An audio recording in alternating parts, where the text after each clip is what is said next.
हिंदी प्रेरक प्रसंग लालच का फल। आइए सुनते हैं। एक छोटा सा शहर था। उसी शहर में गणेश मिठाई वाले की एक बड़ी ही प्रसिद्ध दुकान थी। गणेश बहुत ही स्वादिष्ट बाल मिठाई बनाया करता था। धीरे धीरे गणेश मिठाई वाले की कीर्ति दूर दूर तक फैल गई। अधिकतर लोग गणेश की दुकान से मिठाइयाँ खरीदने लगे। आमदनी बढ़ते ही मिठाई वाले का दिमाग सातवें आसमान में पहुंच गया। ज़्यादा मुनाफा पाने के चक्कर में अब वह नापतोल में भी गड़बड़ करने लगा। एक दिन एक चतुर ग्राहक उसकी दुकान पर आया। उसने मिठाई वाले से मिठाई मांगी। गणेश मिठाई तोलते वक्त उसमें भी हाथ की सफाई दिखाने लगा। लेकिन ग्राहक बड़ा चतुर था।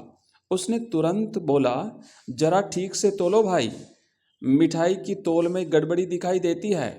गणेश बोला, सेठ जी चिंता की कोई बात नहीं। अगर तोल में थोड़ा गड़बड़ भी हो गई तो कोई बात नहीं, आपको थोड़ा वजन कम उठाना पड़ेगा, जिससे आपको तकलीफ भी कम होगी।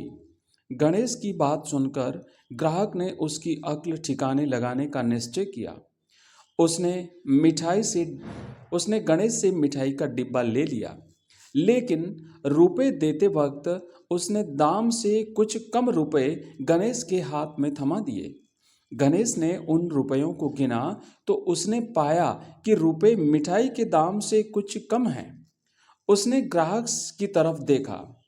इस पर ग्राहक ने गणेश से कहा, हाँ, मैंने जानबूझकर तुमको रुपए कुछ कम दिए हैं ताकि तुम्हें रुपए गिनने में कम परेशानी हो। जिस तरह तुमने मेरा भला सोचा कि मुझे मिठाई का डिब्बा उठाने में, वजन उठाने में तकलीफ कम हो, उसी तरह मैंने भी तुम्हारी तकलीफ को कुछ कम करने का सोचा, इसलिए पैसे कम दिए। यह कहकर ग्राहक जोर जोर से हंसने लगा। उस वक्त तक वहां पर कई लोग जमा हो गए। तब ग्राहक ने लोगों को सारी घटना सुनाई। घटना सुनते ही वहां पर उपस्थित सभी लोग जोर जोर से हंसने लगे।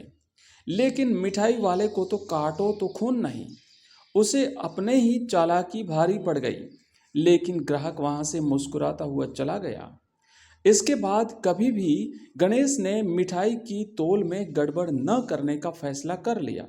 मित्रों, इस कहानी से हमें यह शिक्षा मिलती है कि लालच का फल हमेशा ही बुरा होता है। इसीलिए हमें सदैव लालच से बचना चाहिए।